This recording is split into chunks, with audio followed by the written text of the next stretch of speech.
In an age where satellites track our phones to the meter and aircraft are monitored every second, how does a 20-ton jet simply vanish? Not crash on radar, not send a distress call, not leave a confirmed wreckage site, just disappear. On March 8, 2014, Flight 370 took off like thousands of flights before it.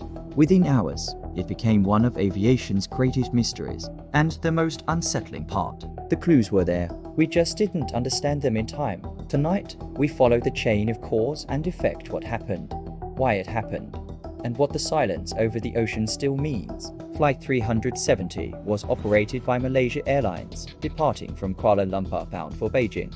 On board, 239 passengers and crew.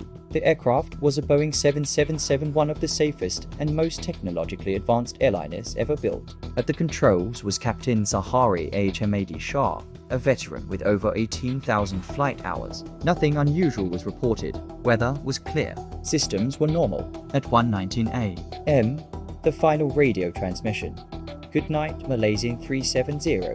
Minutes later, the aircraft's transponder went dark. That single event triggered everything that followed. When the transponder stopped transmitting, civilian radar lost the aircraft. But military radar told a different story. Instead of continuing north toward China, the aircraft made a deliberate turn west, crossing back over Malaysia.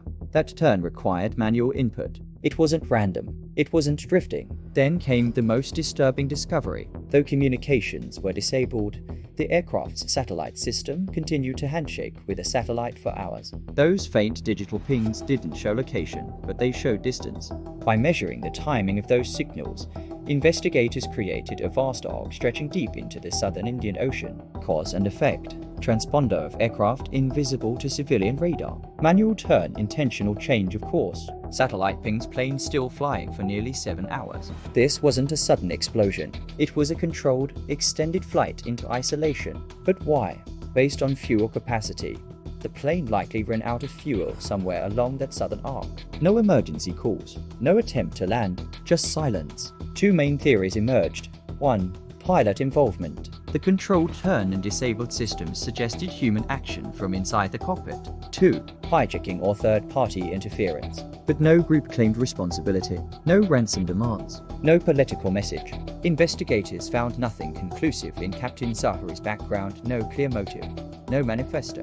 Yet flight simulator data recovered from his home hinted at routes into the Southern Ocean. Suspicious, but not proof. Each clue answered one question and created two more. And while experts debated intent, the search began. Nations across the world joined the hunt.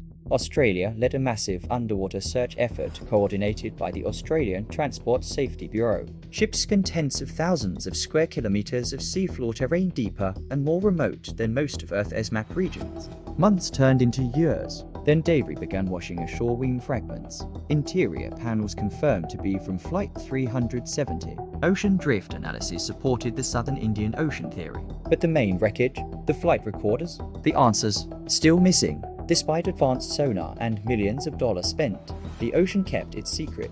Cause and effect again. No wreckage site, no flight data. No flight data, no definitive cause. No definitive cause, mystery endures. Failed fixes technology's blind spot after the disappearance. Aviation authorities promised change. New regulations required aircraft tracking every 15 minutes and faster data transmission during emergencies. Satellite tracking became standard. Aircraft systems became harder to disable simultaneously. But here's the uncomfortable truth. Those fixes came after the loss. Flight 370 exposed a weakness in global aviation infrastructure, tracking gaps over remote oceans. A modern aircraft could still slip into darkness under certain conditions. The world believed aviation was fully monitored. Flight 370 proved otherwise. 1. Technology is powerful, but not foolproof. Even in the digital age, there are blind spots. Complex systems can be intentionally or unintentionally disabled. 2. Human factors remain central. Whether mechanical failure, hijacking, or deliberate action, human decisions sit at the heart of aviation safety. 3. The ocean is vast beyond imagination. We map Mars in higher resolution than parts of our own seafloor. That reality complicates recovery efforts. Somewhere in the Southern Ocean lies the final chapter of this story. Until the wreckage is found, We live in probabilities, not certainty. And maybe that's the most haunting part. A plane full of people departed into the night, and the world still doesn't know exactly why it never came back. If a jetliner can vanish once, could it happen again? If you found this deep dive valuable, subscribe for more investigations into the mysteries that shape our world. Because sometimes the unanswered questions teach us more than the answers ever could.